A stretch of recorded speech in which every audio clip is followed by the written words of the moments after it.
오늘은 맥주감사주일이죠. 저번 주에 주보에 이렇게 헌금목표를 떠들고 했어야 되는데 아직 초보 담임 목사다 보니까 그런 실수들이 좀 있습니다. 네. 양해해 주시고 또 초보령이하고 또 이해를 해주시고 그러면 감사할 것 같아요. 이 맥주감사주일인데 맥주감사주일의 유래를 우리가 좀 생각해 볼 필요가 있습니다. 이 추수감사주일은 맥주감사주일하고 조금 달라요. 추수감사주일은 어찌 보면 미국에서 시작된 절기라고 볼 수 있습니다.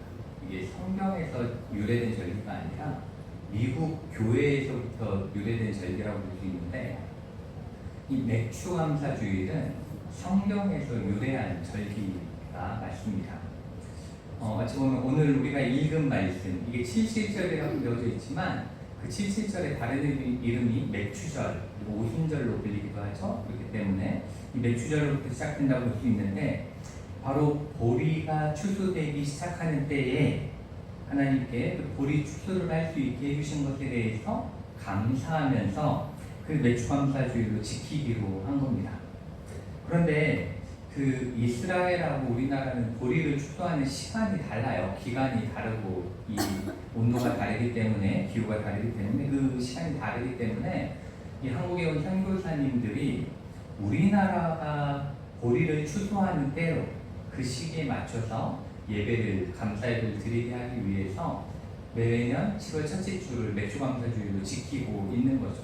그러니까 우리가 원칙적으로 성경적인 맥주절 딱 그걸 지키려고 하면 성령강림주일이 맥주절이죠. 오순절이기 때문에. 그런데 우리나라에 맞게 이 시간이 바뀌어졌다라는 것을 우리가 이해하면 됩니다.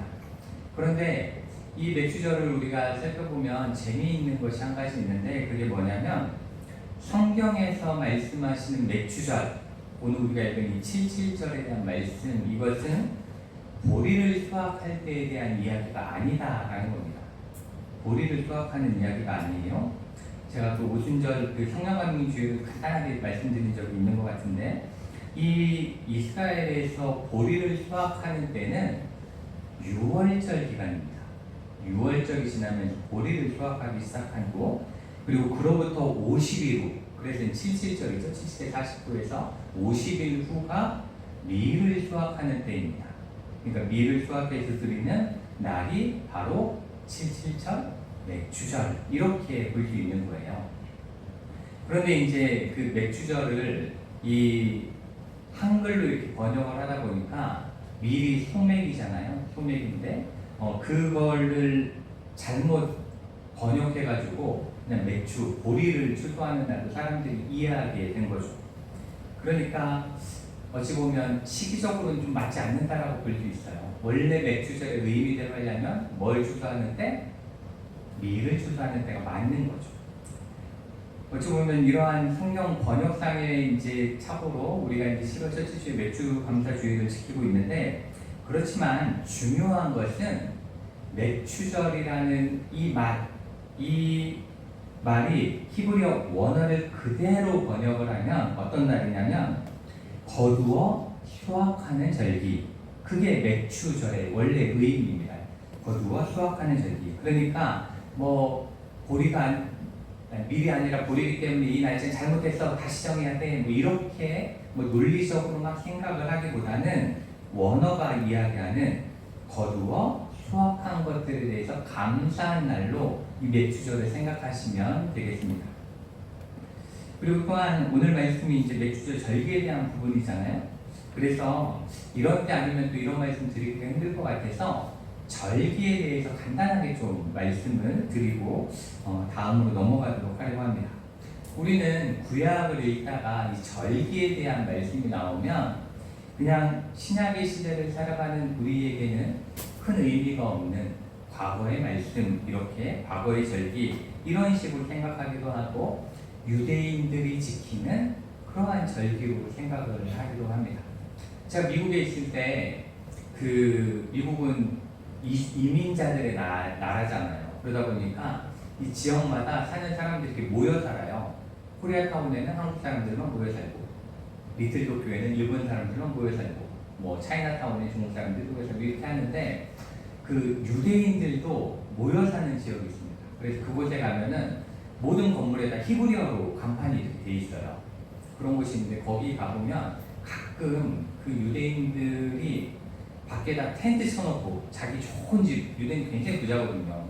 좋은 집 놔두고 텐트 치고 막 지내는 시기가 있는데 그게 이제 초막절 기간에 이제 텐트 치고 진짜 지금도 지내는 거예요. 그렇게 이제 유대인들이 지키는 절기처럼 우리가 생각을 하기도 하고, 요즘 제가 이제 그 가끔 말씀드리죠. 더불어 이런 말 쓰기 어렵고 뭐 요한계시록 이런 이야기 하기 어렵고 이런 시기를 지금 우리가 살아가고 있는데, 이 6월절 이런 얘기 교회에서 함부로 하면 어떤 오해를 받냐면 하나님의 교회에서 온 거 아니야? 하나님의 교회 얘기하냐? 이런 식으로 오해를 받게 되기도 해요. 왜냐하면 하나님의 교회 사람들이 제일 중요하게 여기고 제일 강조하는 게 6월절에 대한 이야기이기 때문에 그렇습니다. 그래서 굳이 6월절 이런 이야기하면 약간 거부감을 느껴요. 주절, 뭐 초막절 이런 이야기하면 약간 거부감이 들고, 예수님이 이미 다 우리의 구원의 문제를 해결하셨는데 그런 절기가 우리에게 무슨 의미가 있어? 주일만 잘 지키면 되지? 이렇게 생각을 하게 되기도 합니다.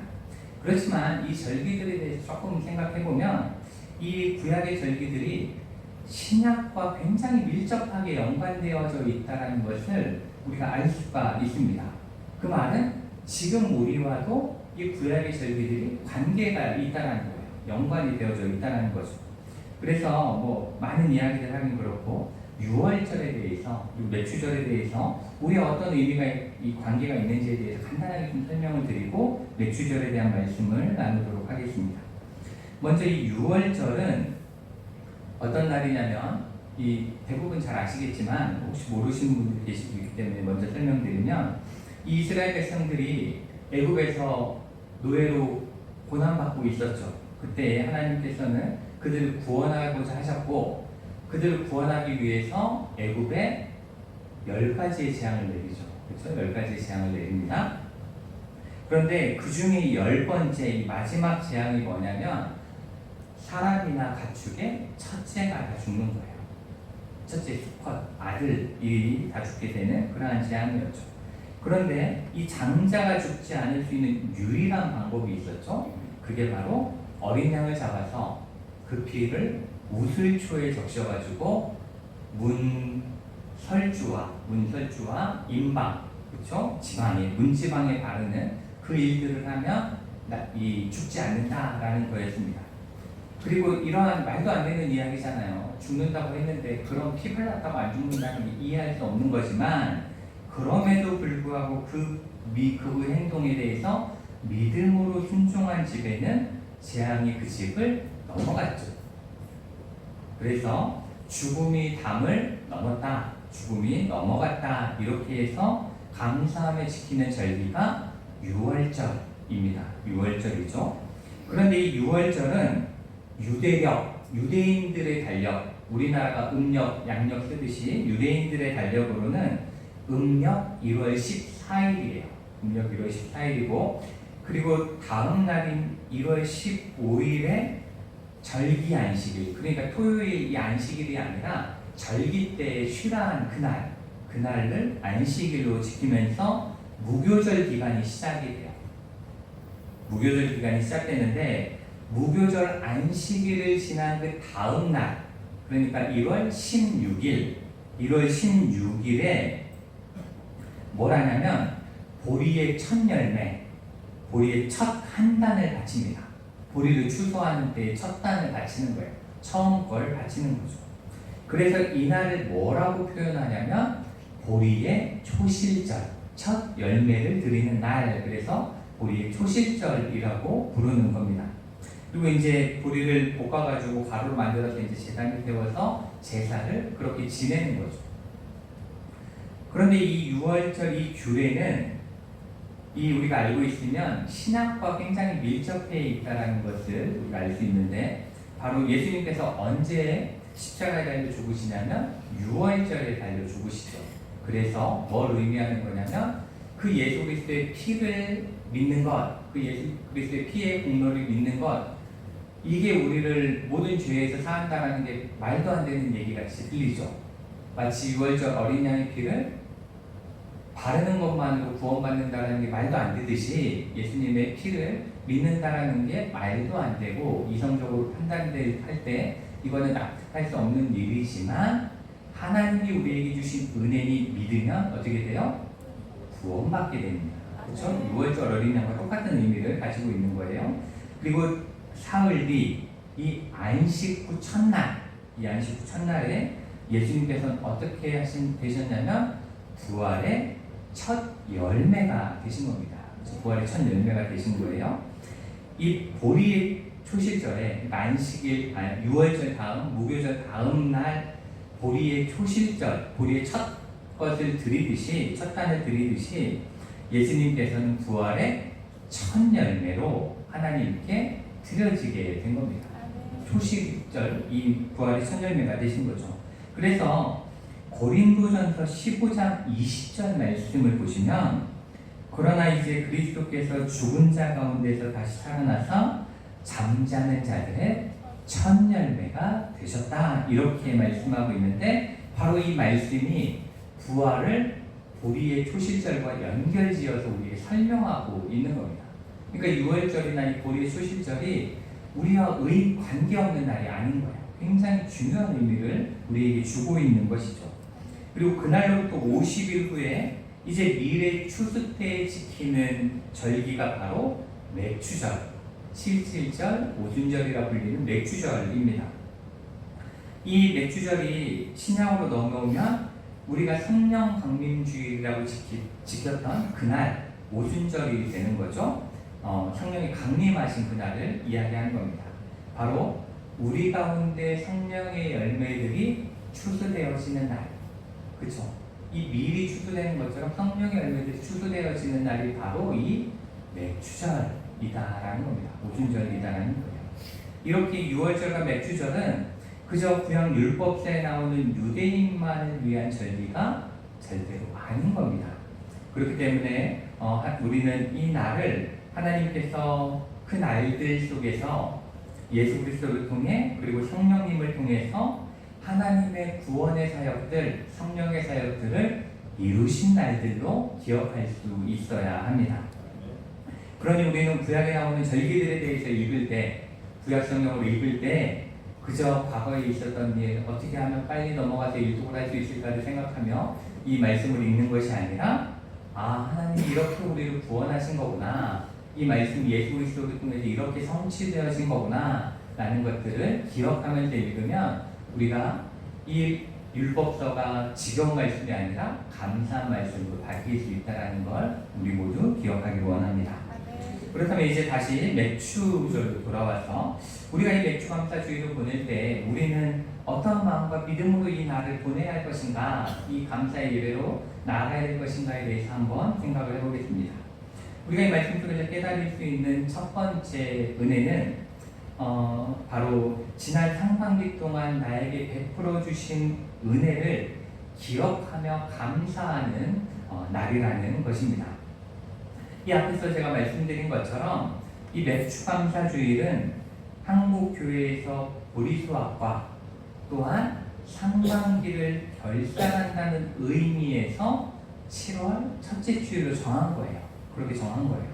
그러니 우리는 이 맥추감사 주일에 뭘 해야 되냐면 하나님께서 지난 6개월 동안 나와 어떻게 함께 하셨는가, 어떻게 나에게 감사의 제목들을 주셨는가를 기억해야 하는 겁니다. 그래서 저도 이 맥추감사 주일을 맞아서 상반기를 한번 이렇게 돌아보는 시간을 갖게 되었습니다.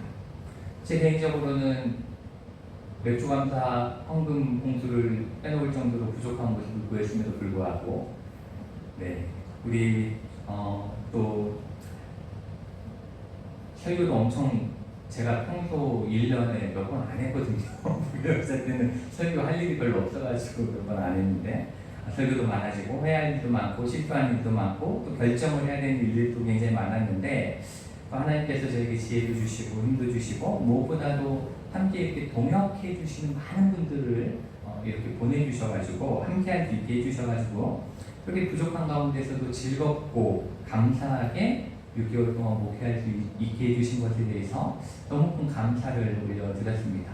이렇게 제가 딴 교회는요, 이 헌금봉투 전체 아껴놓잖아요. 그러면은 그날 담임 목사님한테 전화가 수십 통이 가나 봐요. 그래가지고 제가 엄청 혼란적이거든요. 봉투 아껴놨다고. 근데 다들 너그럽게 해요. 다 웃으면서 그냥 이 시간들을 보내주셔서 얼마나 감사한지 모릅니다. 그리고 또 가족의 의미로 볼 때는 이 저희 큰아이가 고3이잖아요. 가장 예민한 때죠. 가장 부모의 관심과 이 도움이 필요한 때인데 한마디도 불평이 없어요. 도리어 불평이 뭐가 있냐면 전화 좀 하지 마라. 나에게 연락 좀 하지 마라. 이게 불평일 정도로 그 할머니 집에서 잘 지내고 있습니다. 그게 얼마나 감사한지 모르고 제 작은 아이도 도시에서만 생활했었죠. 도시에서 생활하다가 이 시골에 왔는데 불편하죠. 편의점 가려고 하면 한 15분 이상 걸어가야 되니까 얼마나 불편해요. 논두렁으로 막 걸어가서 이렇게 가야 되는데 그걸 불편할 만한데도 시골을 너무 좋아합니다. 특히 저녁에 산책 나가면 막 이렇게 어린아이가 풍경이 이쁘다고 사진 찍어요. 할머니들 하는 연세 드실수록 이렇게 자연이 좋다고 그러는데 어린들 뭐 좋아하고 개구리 잡는 것도 좋아하고 뱀 구경하고 이런 것도 좋아하고 뭐 이런 것들 좋아하는 것이 얼마나 감사한지 모릅니다.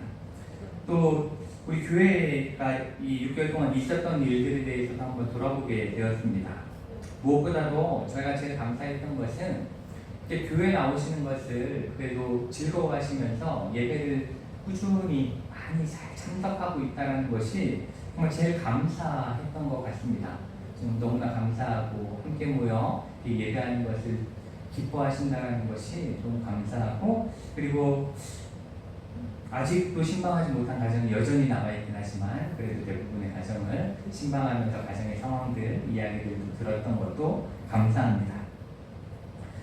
그리고 우리가 가졌던 큰 행사였죠. 우리 교회가 준비한 홈커밍 데이 때에도 물론 오실 거라고 기대했던 분들이 안 오셨던 경우도 있지만 오실 거라고 기대하지 않았던 분들이 오신 그런 일들도 있었고 또 그것을 통해서 가장 많이 제가 느낄 수 있었던 건 지금 함께하고 있지는 않지만 여전히 수철교회를 사랑하고 계시고 여전히 수철교회를 기억하고 계신 분들이 많다라는 것들을 이렇게 느끼면서 참 감사하는 시간이었습니다. 또 우리 교회 재정도 채워주셔서 대출금도 기한에 늦지 않게 잘 받고 있고 그리고 정말 너무나 감사하게도 비가 오지 않을 때 지붕공사까지도 잘 마무리할 수 있게 되어서 그것도 감사했고 교회에 또 필요한 일꾼들을 그때그때 잘 세워주셔서 하나님께 순종하며 나아갈 수 있는 것들도 감사했습니다. 이렇게 돌아보면 정말 감사할 일뿐이었구나라는 생각을 하게 됩니다. 어찌 보면 앞만 보며 살아가고 있는 저에게 하나님께서 말씀하시는 것 같아요. 지금까지 지나온 길을 돌아봐라. 내가 얼마나 너를 사랑하는지 또 수철교회를 사랑하는지 잘 돌아봤으면 좋겠다. 그리고 앞으로 무슨 일이 닥친다 할지라도 그때에도 내가 사랑하고 있다는 것, 내가 너를 위해 일하고 있다는 것을 기억하고 있으면 어떤 일도 이겨나갈 수 있을 거다라고 말씀하시는 것처럼 들렸습니다. 그러니 우리 성도님들도 이 상반기 동안 오늘 하루 한번 어떠한 감사의 제목들이 있으셨는지 하나님께서 어떠한 은혜를 베푸셨는지 적어보시고 기억해보시고 감사해보시는 오늘 하루가 되기를 축복합니다. 둘째로 우리가 이 말씀 속에서 받을 수 있는 은혜는 바로 하나님께서는 우리가 감사의 자리로 나아갈 때에 하나님을 온전히 신뢰하며 나아가기를 원하신다라는 걸 말씀 속에서 깨달을 수가 있습니다. 오늘 우리가 신명 16장을 읽었는데 조금만 뒤로 가셔서 16절 말씀을 성경을 펴고 계시면 16절 말씀을 잠깐 보시면 거기 뭐라고 말씀이 적혀 있냐면 너의 가운데 모든 남자는 1년에 3번 곧 무교절과 77절과 초막절에 내 하나님 여호와께서 택하신 곳에서 여호와를 배웁되 이렇게 말씀하고 있습니다. 이 명령이에요. 모든 남자는 1년에 3번은 무조건 하나님이 계신 곳으로 가야 합니다. 그곳으로 나아가야 하고 예배해야 되는 거죠. 이 성경 속 절기인 유월절과 칠칠절과 초막절은 전부 다 수학의 절기입니다. 아까 말씀드린 것처럼 유월절은 밀을 수확하는데, 유월절은 보리를 수확하는데, 이 칠칠절은 밀을 수확하는데, 그리고 초막절은 가을에 과일을 수확하는데, 이렇게 수학의 절기예요. 그렇기 때문에 이렇게 결실할 때에 하나님께서 주신 것에 대해 은혜에 감사할 때는 모두 다 모든 남자들이 모든 남자들이 하나님 앞으로 나와야 한다, 이렇게 말씀하고 있는 겁니다. 우리가 이 말씀을 읽을 때 약간 서운하게 느끼시는 분들이 계실 수도 있어요. 왜 남자만 나오라고 하는가? 여자는 사람이 아닌가? 이렇게 생각할 수도 있고, 이제 차별적인 언어로 들으실 수도 있지만, 그러나 우리가 이 시대를 기억해야 합니다. 우리가 말씀드릴 때는 이 성경이 쓰여지는 시대를 이해할 수 있어야 되는데, 이 당시에는 가부장적인 사회예요. 그렇죠? 가부장적인 사회이기 때문에 남자들 다 와 이러면 무슨 이야기냐면 그에 따른 가족은 다 오라는 얘기예요. 아내도 오고 자녀도 오고 당연히 다 따라가야 되죠. 남자라면 다 따라가야 되잖아요. 그렇기 때문에 모든 사람이 다 나와서 하나님을 예배해야 된다. 이게 이 명령입니다. 그런데 우리가 이 말씀을 생각해 보면 이렇게 모든 사람들이 하나님 앞에 예배드려 나오면 내 집은 누가 지키죠?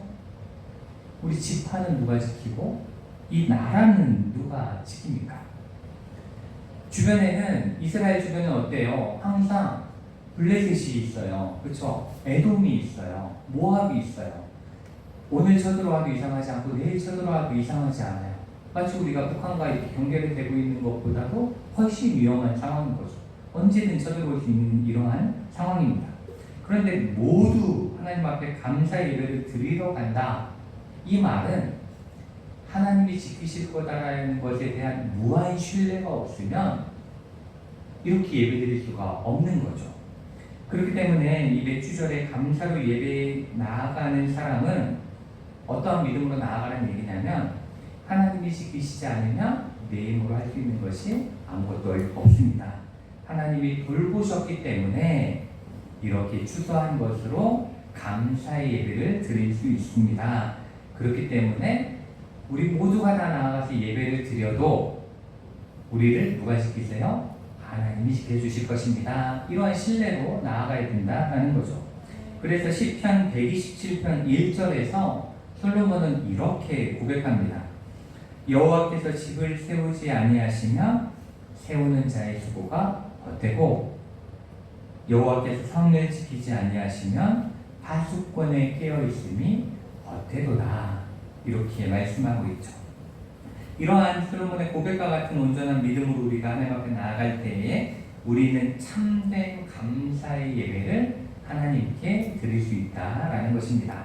그렇기 때문에 우리 성도님들도 모든 삶을 우리 하나님이 나의 삶의 주인이 되셔서 지켜주시기에 내가 이렇게 안전합니다. 내가 이렇게 행복합니다. 그리고 앞으로도 하나님이 지켜주실 것이기에 내가 기쁨으로 살아갑니다. 이렇게 고백하시는 저 여러분 되시기를 축복합니다.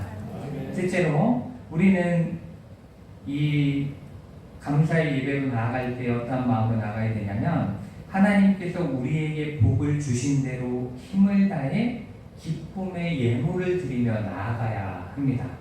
오늘 말씀 10절을 보시면 내 하나님 여호와 앞에 77절을 지키되 내 하나님 여호와께서 내게 복을 주신 대로 내 힘을 헤아려 자원하는 예물을 드리고 이렇게 기록하고 있습니다.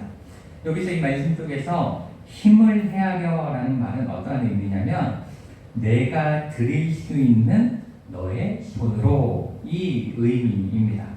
이 말은 좀 쉽게 표현하면 스스로 판단하여 자기 역량에 맞게 하나님께 드리라 이러한 뜻을 가지고 있습니다.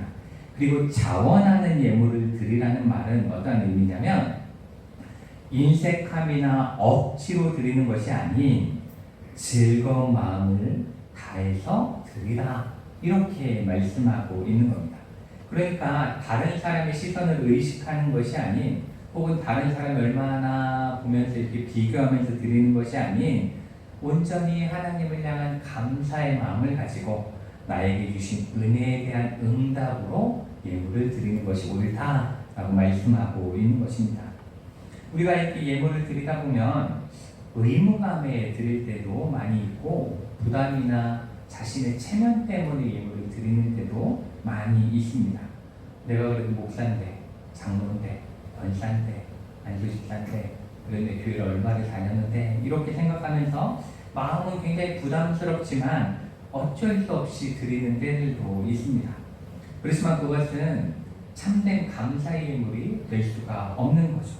우리가 예물을 드릴 때에는 오로지 그것을 받으실 하나님만 바라보며 드려야 합니다. 하나님 앞에서 우리가 드리는 액수가 뭐가 그렇게 중요하겠습니까? 그게 많고 적음이 무슨 의미가 있겠습니까?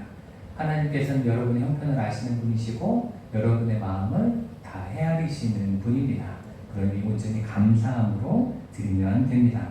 그리고 또한 우리가 꼭 기억해야 되는 것은 하나님 앞에 이 예물을 드린다는 것은 헌금을 드리라는 말을 하는 게 아닙니다. 그것만 이야기하는 게 아니에요.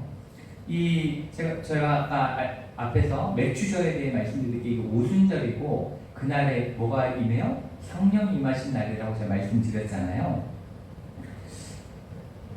그렇기 때문에 여기서 그 예물을 드리라 이 말씀은 어찌 보면 성령의 열매를 맺은 우리가 그것을 결실해서 성령의 은사들을 하나님이 기뻐하시는 곳에 기쁨으로 사용하는 것도 예물을 드리는 거예요. 자원하여 내가 이렇게 성령의 은사들을 가지고 하나님의 기쁨이 되기 위해 쓰면 그것이 바로 하나님께 드림이 된다라는 겁니다. 그렇기 때문에 성령께서 우리에게 봉사하고 섬길 수 있는 능력을 주시면 그 자리에서 불평하거나 원망하거나 억지로 드리는 것이 아니라 기쁨으로 최선을 다해 그 일을 감당하시며 기쁨으로 그것을 하나님을만을 바라보며 드리시면 그것이 바로 하나님께 자원하는 예물이 된다라는 것을 기억하셔야 합니다. 누군가에게는 청소의 일이 맡겨질 수도 있습니다. 누군가에게는 찬양의 일이 맡겨질 수도 있고 누군가에게는 방송의 일이 맡겨질 수도 있고 안내의 일이 맡겨질 수도 있고 꽃꽂이의 일이 맡겨질 수도 있고 이렇게 다양한 일들이 맡겨질 수가 있습니다. 그렇지만 중요한 것은 그 일들이 나에게 맡겨질 때 성령 안에서 기쁨으로 그 일을 감당하면 하나님께서는 그 예물을 기쁨으로 받아주신다라는 걸 우리가 꼭 기억해야 합니다. 그리고 이렇게 제가 다시 한번 부탁드리면 오늘 말씀에서처럼 그 사역을 감당하실 때 꼭 자원하는 마음으로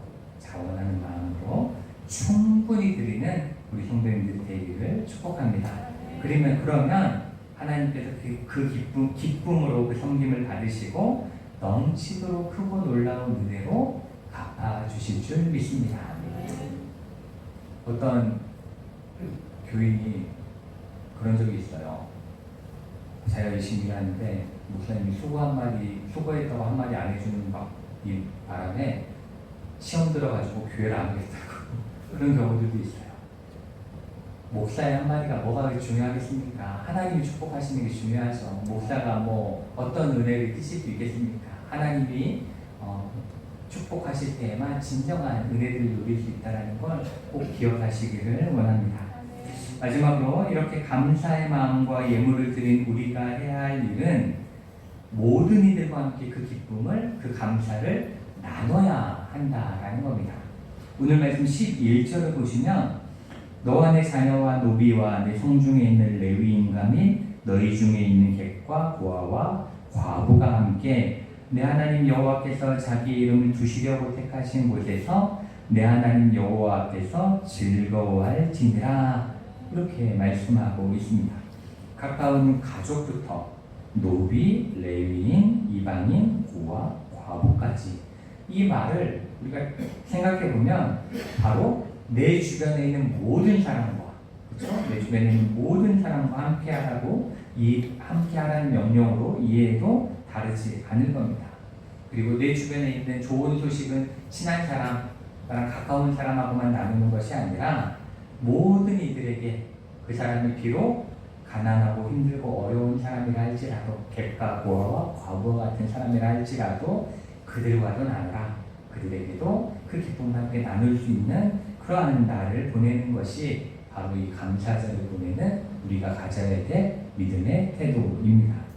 그리고 또한 그 이후로 우리가 12절 말씀 속에서 찾아볼 수 있는데 12절 말씀을 보시면 너는 애굽에서 종되었던 것을 기억하고 이 규례를 지켜 행할지니라 이렇게 말씀을 하고 있습니다. 바로 우리는 모두 죄의 노예였고 죽을 수밖에 없는 죄인이었습니다. 그러나 하나님께서 예수 그리스도를 통해 우리를 구원하셨을 뿐 아니라 우리가 이 세상 속에서 많은 것들을 수확하여 누릴 수 있게 하셨습니다. 노예는 수확하면 어떻게 해야 돼요? 땅에다 바쳐야 돼요. 그렇죠? 지금 우리가 자유해졌기 때문에 그 수확물을 누릴 수 있는 겁니다. 그러니 이제 이 하나님의 은혜를 기억하고 감사하면서 내 주변에 있는 모든 이와 나누라 이렇게 명령하고 계신 것입니다. 또한 이렇게 우리가 받은 은혜를 나눌 때에 다른 이들도 우리를 보면서 하나님이 얼마나 우리와 함께 하시는 분인지, 얼마나 믿는 자를 축복하시는 분인지를 알 수 있게 되고 우리는 그것을 굳이 말로 하지 않아도 우리의 삶으로 전할 수 있게 되는 것입니다. 그리고 결국 그들도 하나님의 은혜의 자리에 참여할 수 있게 되기 때문에 우리는 언제나 모든 이들과 은혜를 나누는 우리 모두가 되어야 될 줄 믿습니다. 말씀을 마무리합니다. 사랑하는 초대교회 성도 여러분, 이 맥주감사 주일에 다시 한번 25년의 상반기, 이 상반기에 나와 함께 하신 또한 우리와 함께 하신 하나님의 은혜를 기억하는 이 시간이 되길 축복합니다. 그리고 그 은혜와 기쁨 가운데 하나님께 나아가며 하나님께서 기뻐하시는 참된 삶의 예물을 하나님께 드리는 우리 모두가 되기를 주님의 이름으로 소망합니다. 그리고 그 은혜를 주변에 있는 많은 사람들과 함께 기쁨으로 나누며 살아가시는 저 여러분 되시기를 주님의 이름으로 축복합니다. 우리 그 하나님께서 우리에게 주신 은혜에 대해서 감사의 마음을 담아서 함께 찬양하기를 원합니다. 감사해 시험이 닥쳐올 때에 주께서 인도하시니 두려움 없네. 모두 감사해 절망 속에서 새 힘을 새로운 용기 주시니 승리